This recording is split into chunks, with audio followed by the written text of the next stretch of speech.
मानवता का साथ दिया और ये इतिहास में अनोखा उदाहरण जो वर्षों तक जब ये युग रहेगा, जब ये पृथ्वी रहेगा, हम इतिहास के रूप में अध्ययन करते रहेंगे, सुनते रहेंगे कि भील राजा ने एक राजपूत राजा का साथ दिया उस वक्त जब तमाम उस कौम के राजपूत ही उस मुगल के साथ है, उस शक्ति को देख के साथ है, परंतु भीलों ने अपनी स्वयं की शक्ति और छापामार युद्ध पद्धति के माध्यम से महाराणा प्रताप जैसे वीर योद्धा का साथ किया, बल्कि उन्हें संरक्षण भी दिया अपने राज्य में। और एक लाखों की सेना में जो बादशाह अकबर की सेना थी उनको हराया था।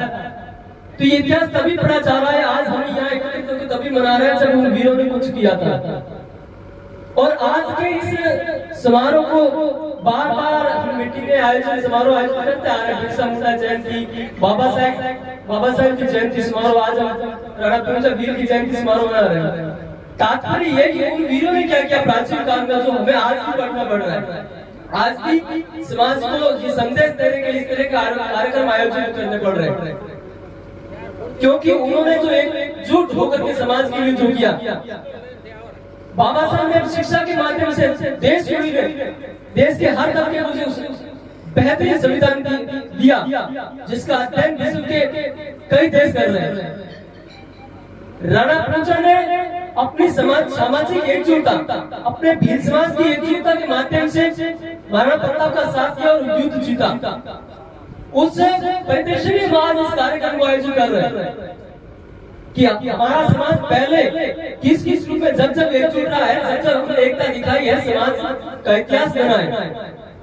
आज में भी ये सीखने की आवश्यकता है कि हमारे समाज में कोई भी निकल कर हमारा नेतृत्व कर रहा है, हमें उनका साथ देना चाहिए, एकजुटता दिखानी चाहिए, तभी आने वाले वक्त में समाज की एकजुटता फलीभूत होगी। बातचीत करने से आपसे मेरी बातें परिचित है, परंतु इस तरह की घटनाएं भविष्य में ना हो, इस बात के लिए हमें एकजुट होना पड़ेगा। हमारे समाज के वरिष्ठ ने भी कहा कि शिक्षा सिर्फ डिग्री हासिल करना शिक्षा नहीं है, मानसिक रूप से भी शिक्षा के लिए तैयार होना पड़ेगा।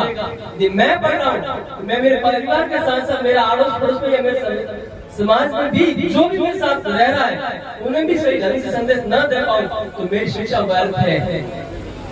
शिक्षा सिर्फ युवाओं के लिए या बॉयज के लिए कंपलसरी नहीं होना चाहिए। यदि मैं पढ़ रहा हूँ तो मेरे परिवार, मेरी बहनों को भी पढ़ना पड़ेगा।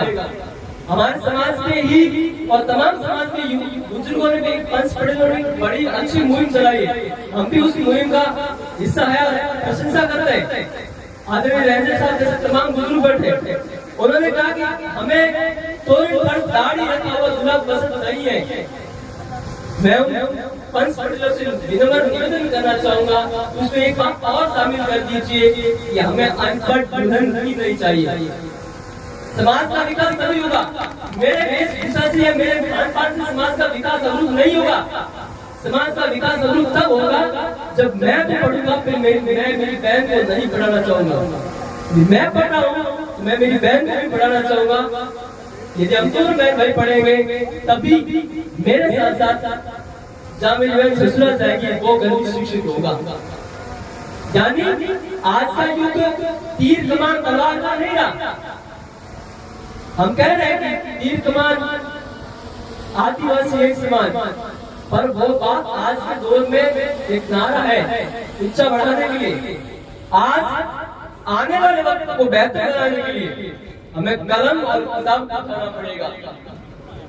संविधान का स्टॉल लगा हुआ है, जो चीज हमारे लिए जिंदगी के बेहतर रास्ते बना रही हो, आज हमको बेचना पड़ रहा है कार्यक्रम आयोजित करके। ये तो की बात है, क्योंकि जो चीज हमारे बड़े बुजुर्गों ने भी समाज को एकजुट करने के लिए पहले भी ऐसे कई और तरह के आयोजन हुए होंगे, क्योंकि ये चीज तो हमारे लिए जरूरी है। ये तो रोजी रोटी है, ये संविधान रोजी रोटी नहीं पूरी जिंदगी है हमारी।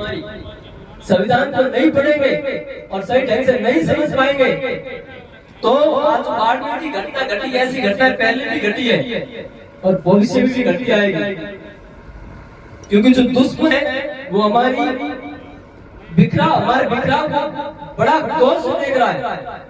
हम एकजुट होंगे तो भी बड़ा गौर से देखेगा। यानी आज के समय में वो तीर कमान हमें हमारी संस्कृति है उन्हें संरक्षण देना होगा, पर शिक्षा के माध्यम से किताब और कलम को थामकर भी समाज को बेहतर रास्ता प्रदान करना होगा। हम बात करने मंच पर आज भी दोहराई जाएगी कि समाज को बिजनेस के माध्यम से भी कुछ करना चाहिए। बात सही है, पर हम कोई बात तभी सोच पाएंगे जब मानसिक रूप से सक्षम होंगे।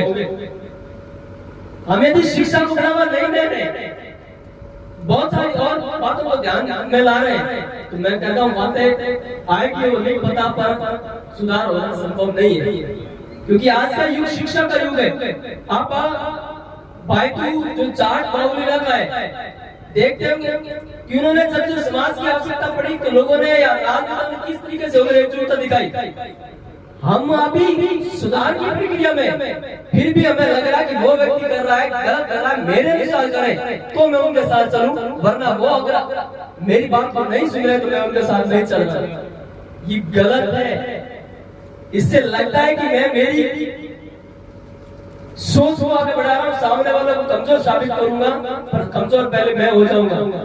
इसीलिए समाज का कोई व्यक्ति बढ़कर के हमारा नेतृत्व कर रहा है तो निश्चित रूप से हमें आगे बढ़कर उनका साथ देना होगा। समाज का विकास तभी संभव है। आज बहुत तरह की बातें लेके जाएंगे आप घर पर, चर्चा भी होगी। कार्यक्रम इस तरह की भीड़ थी ये वो, परंतु एक बात को लेकर के जाइएगा, जिस तरीके से आप कुरीति को मिटाने की मुहिम चला रहे हैं, शिक्षा को बढ़ाने की मुहिम चलाइएगा। दूसरी बात अंधविश्वास, मैं कहूँगा एक भीड़ कम होने का एक और कारण हो सकता है, नवरात्रि चल रही है, हमारे कई बड़े बड़े बुजुर्ग भी हो सकते हैं, युवा भी हो सकता है, वो नवरात्रि करके घर बैठे हैं।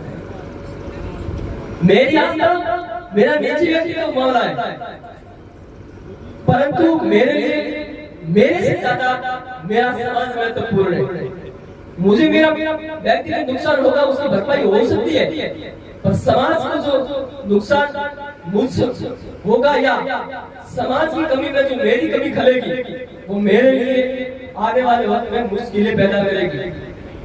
पुनः इस कार्यक्रम का आयोजन करता हूँ और आदरणीय मैं ताऊ जी ताराराम जी मेहरा साहब आपको यहाँ बता रहे सभी अपने अपने समाज निकाल कर युवागण बुजुर्ग आपका बहुत बहुत आभार। कार्यक्रम का आयोजन सफल अगले वर्ष हम फिर इस कार्यक्रम को मनाएंगे। निश्चित रूप से आज जो हम ये बातें सुन करके जा रहे हैं उन्हीं किसी एक बात को हम अपने परिवार में समाज में फलीभूत कर पाएंगे तो निश्चित रूप से हमारा ये आज का कार्यक्रम सफल होगा। एक बार पुनः आप सभी को राणा पूर्ण जयंती समारोह की शुभकामनाएं। जय जवान, जय भीम, जय श्री राम। बहुत बहुत आभार साहब जी मेहरा साहब, आपने